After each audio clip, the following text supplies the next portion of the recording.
We will move to the Lagrangian mechanics, but before that, we will introduce some basic concepts. And the first one is generalized coordinates.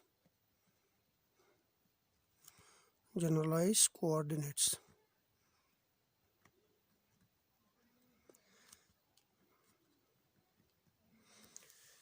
First, I will give you some example and then I will define the generalized coordinates.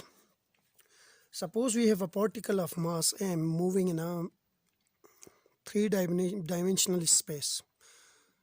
Suppose we have a particle which is moving, let's suppose, inside a room, and this is a cubicle room. Now this room has three axes. One is x, the other one is y, and the other one is z.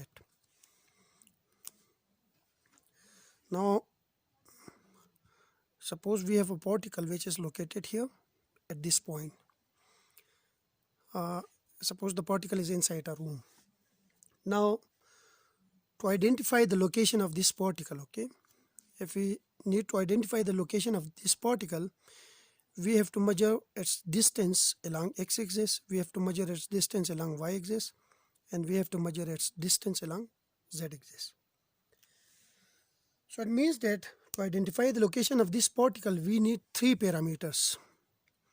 We need three parameters, and the parameters are x, y, and z, to identify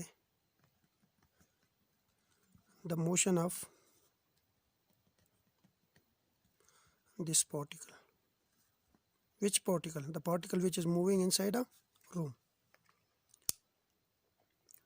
So a particle is completely specified by calculating these three coordinates, and the position vector of the particle, the position vector of this particle, which I will represent by r, or we can say it like this: a particle moving in a space, okay, and the particle is somewhere here, its position vector is r. So along x-axis it moved this much, along y-axis it moved this much, and along z-axis it moved this much. So its position vector is r, which is x I plus y j plus z k. But this position vector is measured from the origin. Now suppose a particle of mass m moving in a plane, in a two-dimensional plane. Suppose the particle is moving in this, on the surface of this page, okay. So in that case, if the particle is moving on a plane, and the plane is xy plane, like on the surface of this page, okay, and we have a particle which is moving on this surface. Then suppose the particle is somewhere here at point P.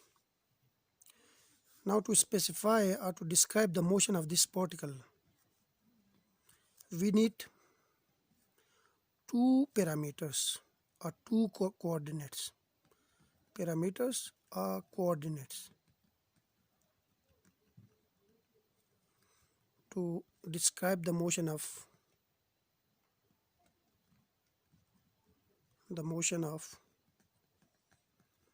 particle on a plane. And the two parameters are x and y. We have to measure this, the position vector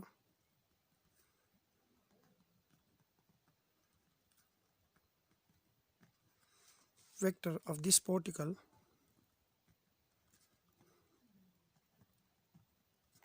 is r, which is x square plus y square. R square is equal to x square plus y square. Or we can say that r, the vector r is xi plus yj. This is a general description of a motion. Okay. Now if the particle is moving in a circular path, okay, so it's a planar motion. It's a planar motion, particle moving in a plane, but it's a circular motion. Planar and circular motion.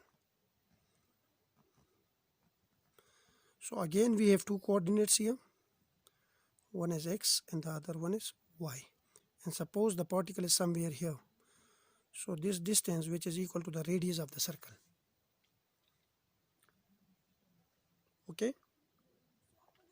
And the radius is r is equal to x square plus y square. But from this we can write this x is, or this is theta, okay, which is the angle which the position vector makes with x-axis. So this r x is equal to, this is r cos theta and this is r sin theta. So we need two parameters. We need two coordinates to describe the motion of a particle moving in a circular path.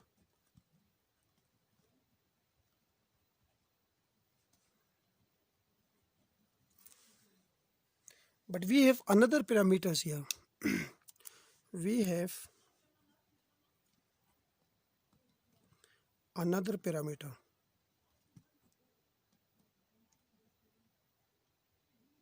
which is angle theta.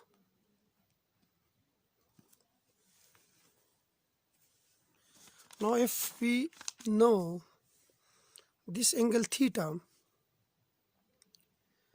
then we don't need these two parameters x and y. We don't need these two parameters x and y. So if I know only this theta, then this is enough for me, because I can describe the motion if I know the angle theta. Why? Because in circular motion radius is r, which is fixed, is a constant quantity, fixed or constant, which we already know that its value will be 2 meter, 1 meter or 4 meter, etc. So it means that we can calculate x by using this formula. X is equal to r cos theta and y is equal to r sin theta. So if I know theta, then I calculate x and y. So instead of two parameters, now we need one parameter. And this one parameter, which is theta, is called generalized coordinate.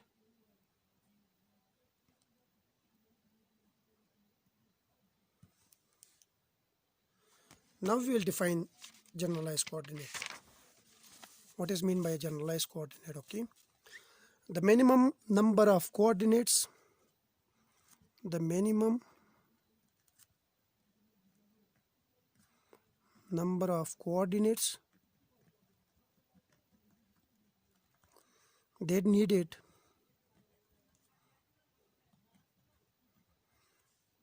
to describe the motion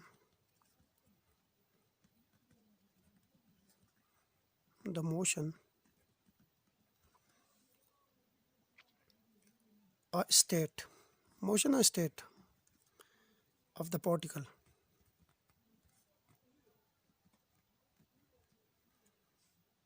completely are called generalized coordinate.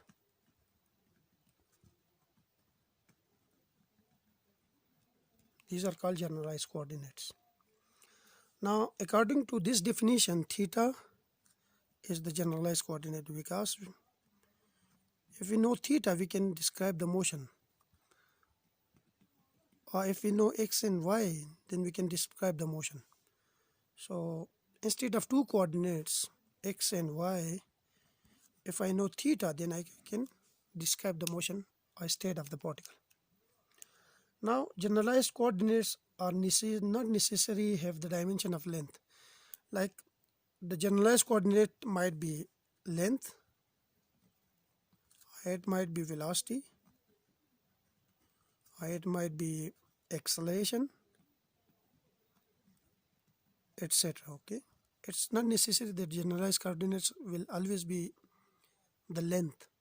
It might be length, it might be velocity, it might be acceleration. Now, an example of particle moving in a space. If a particle moving in a space, okay, we need three coordinates. While in the second example of circular motion,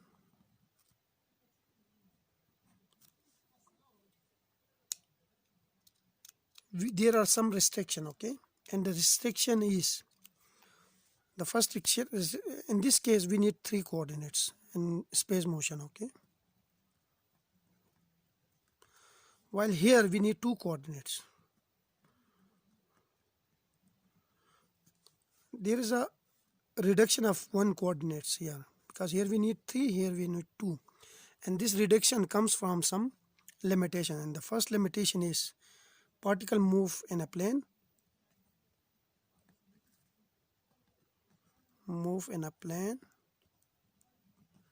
and the second one is what we call it, the motion will be circular. Motion will be circular. So these two limitations reduce the number of coordinates from 3 to 2. For first particle moving in space, the coordinate required are the coordinate. I can do it in the next video. So I will stop the video here, and I will start in the next video from this point. Thank you.